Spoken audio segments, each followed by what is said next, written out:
So what we have been working all together is how we can make plasmas beneficial to the society.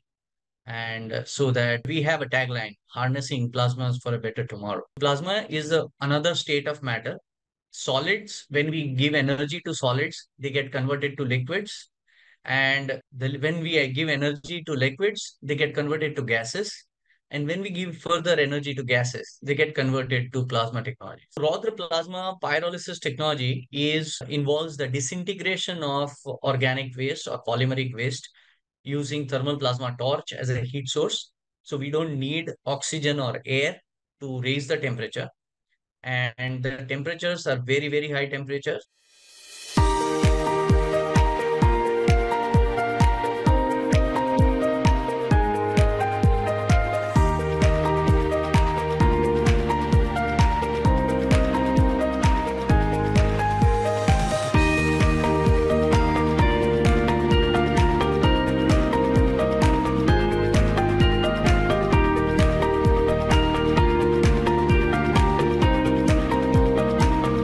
So the topic of today's talk was on trash to treasure. So what we have been working all together is how we can make plasmas beneficial to the society. And so that we have a tagline, harnessing plasmas for a better tomorrow. So at the Institute for Plasma Research, we do a lot of work on plasma science and technology, of course, for the main institution's main goal. But the plasma gasification technology or plasma pyrolysis technology, which is branded as Rudra, is a spin-off of our main know-how, which has been very instrumental and helpful in waste disposal arena. So I am presenting this talk on behalf of the entire technology team who has developed and who has contributed to the technology. So about plasma, most of us have known plasmas in our day-to-day life through lightning. So plasma is another state of matter. Solids, when we give energy to solids, they get converted to liquids. And when we give energy to liquids, they get converted to gases. And when we give further energy to gases, they get converted to plasma technologies. Plasma as a medium. So plasma is a fourth state of matter comprising of ions, electrons, and neutrons. Now this is a very, very reactive state of matter. And we try to make this reactive state of matter interact with all the rest of the three states of matters. Yeah, so broadly in a layman's language, we classify or we differentiate plasmas largely into two forms. One is a high temperature plasmas or hot plasmas. We call it thermal plasmas. And another plasma is non-thermal plasma, which is we often refer to as cold plasma. So here the thermal plasmas are those which have very, very high temperatures. So we call in scientific terms, we call that electron temperature and the gas temperature are equal. And therefore the temperatures are very high. And also that in comparison to this, the non-thermal plasmas are those which are relatively low temperatures. It may range from room temperature to say 300, 400 degrees temperature. Here in this, the degree of ionization is less, and therefore the gas temperature is much, much lower than the electron temperature. And that is the reason it is known as cold plasma. So why do we use plasmas for so many applications? Because it's a very active state of matter. It is very, very reactive. So what it does is accelerates the chemical reactions, which is otherwise there are certain chemical reactions which have their own pace based on thermodynamics. But plasma accelerates these reactions, and it is also a very good source of heat, especially the thermal plasmas. They are very good source of heat, and it also provides homogeneity across the exposure to materials, especially the non-thermal plasma, glow discharge plasma. And it is the main part of it is that it is eco-friendly, environment friendly. You don't see a lot of effluents being generated by this technology. So we work on plasmas for several different applications. As we can see here, if in case of solids, we can do surface etching, plasma etching. All semiconductor devices, they are plasma etched. So there is no semiconductor or electronic circuit which has not gone through plasmas. So there are several applications from polymers to metals and ceramics as well, which are improved the properties based on the surface activation using plasma. Then there are surface assisted diffusion coatings where the species from plasma penetrate the surface and reach the subsurface region. These are, for example, diffusion nitrated coating, plasma-based diffusion nitrated coatings. All the satellite gears of Indian satellite that have been sent in the outer space are plasma nitrated. Most of them at our place, and later on, they have now their own facility, which we help them to set up. Then there are overlay coatings where we merely deposit coatings. We all know the titanium nitride, the golden color of the watches. They are largely titanium nitrides, which are used for decorative coatings. And these kind of coatings are based on plasma magnetron sputtering technique. Then the fourth is the bulk modification, where we use thermal plasma for melting and smelting applications. So our talk will be largely linked with this area, wherein we are trying to dispose of the waste using thermal plasmas, right? The last field is plasma for communications. Plasma has been extensively found useful in communication technologies. So these are general applications of plasmas for mining and constructions. We have used in automotive industry. We have used for hydropower industry. We have used in metallurgical industry, aerospace industry, defense, biomedical, environment, textile, etc. So these are different types of plasmas that we play around with. The first one is a pencil dot. You can see the thumb, and the thumb is the plasma is touching the thumb, which indicates that it is not that hot plasma that we think every time. So there are thermal plasma. The first row, third image is the thermal plasmas which are used, and the last one is a stent wire guide, discharge on a stent wire guide. So these are just a couple of work areas. We work on environment, we work on energy, industry, strategic, societal, and health. We have worked.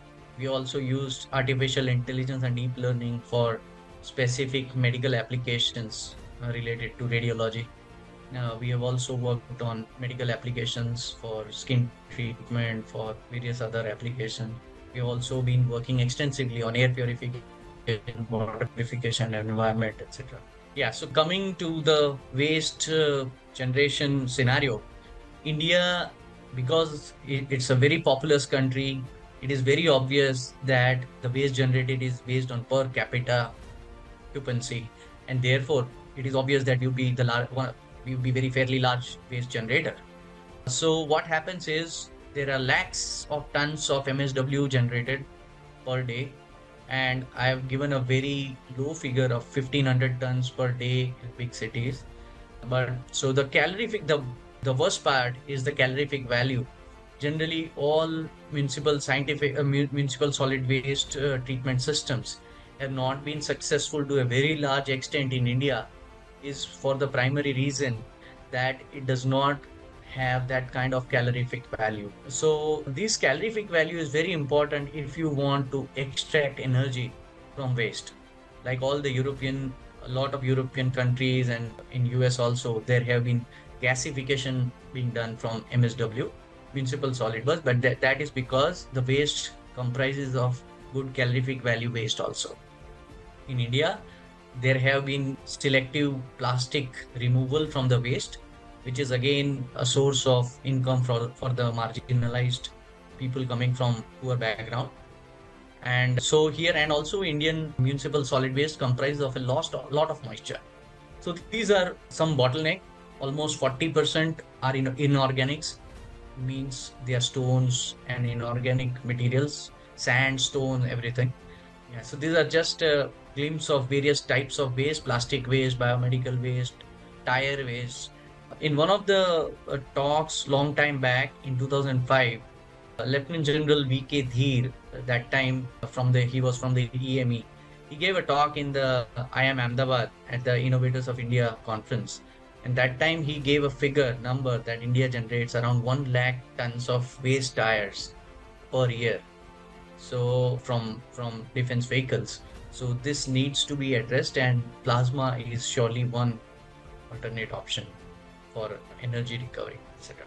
Yeah, these are chemical and hazardous waste. As we all know, a lot of highly toxic chemicals are generated from a lot of chemical industries. and this needs to be disposed of very, very carefully because they are potential sources for increase in cancer cases. And plasma is one technology which helps destroys these kind of carcinogens. So present practice, municipal solid waste is landfill sites. Leachate formation is a toxic thing. When the rainfall happens, the leachate is collected on the ground, and this leachate may comprise of hexavalent chrome, may comprise of arsenic, because there are a lot of batteries and other things also occasionally which are thrown casually in our dustbins. So all these are potential threats. And the other option is incineration, burning. It is a good thing that in the recent years there have been alternate waste disposal techniques which are emerging. Of course, on a large scale and sustainable way, most of these technologies are yet to be demonstrated. Another waste which is very critical is the biomedical waste.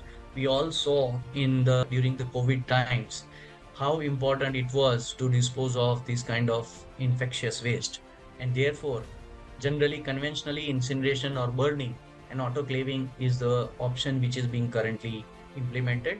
Of course, the biomedical waste management rules are one of the most clearly laid out rules. And then the third thing is the toxic or hazardous waste or an industrial waste, which may comprise of toxic chemicals. Yeah, so waste disposal, the incineration is mainly dependent on burning. So we first of all use a lot of fuel, furnace oil, or say diesel, those kind of fuels, along with a lot of air and oxygen, which is used for burning of the waste. Now, this burning of the waste not only creates environmental issues, but it also leads to the generation of pollutants such as NOx, which is non-stoichiometric nitrogen oxide, and these are not good for health. Yeah, so what is pyrolysis? Pyrolysis is basically when in combustion we use excess of oxygen so that every carbon molecule is oxidized and releasing high temperature. So that's why combustion is an exothermic process. You don't need electricity. On the other side, pyrolysis is providing very high temperature but without any oxygen in presence, so without any oxygen or air, and therefore any organic waste materials such as plastic or polymers, they would start degrading at higher temperatures in absence of oxygen. So they would get converted to gases. Now this is what we exploit here using the Rudra plasma technology. So Rudra plasma pyrolysis technology involves the disintegration of organic waste or polymeric waste using thermal plasma torch as a heat source. So we don't need oxygen or air to raise the temperature. And the temperatures are very, very high temperatures, close to 5000 degrees at the core of the plasma torch. And the plasma torch power is controllable, so we can regulate the temperature in both primary and secondary temperature chambers. Then what happens is, because of this very high temperature and in absence of air or oxygen, the waste sublimates to gases, and these gases are mainly methane, are broken down. The long chain molecule is broken down into smaller molecules such as methane, hydrogen, carbon monoxide, water vapor, etc. And these gases, because they are combustible, they are combusted for medical waste, they are combusted in the secondary chamber, which generates around 1100 degrees temperature for 2 seconds, and then it is quenched. But if it is not biomedical waste and the waste is good for energy recovery, then that in such cases the gases from the primary chamber are extracted and scrubbed, and then they can be clubbed with the gas generator to generate electricity, or can also be used for process heating. So these are carcinogen destruction. As you can see here, what happens is there has been a specific temperature window in which the carcinogen formation is very, very strong. Like for example, from 400 to 600 degrees, the carcinogen formation is very, very high. And this can be destroyed at very high temperatures. And so you can see here the dioxin, furan, benzene, dichloromethane, hexachlorobenzene, all these are carcinogens, and these are destroyed at several temperatures, as you can see here. So we keep temperatures which are able to break down all these molecules, and therefore the Rudra plasma technology has found the almost negligible content. So there was no carcinogen formation resulting from this process.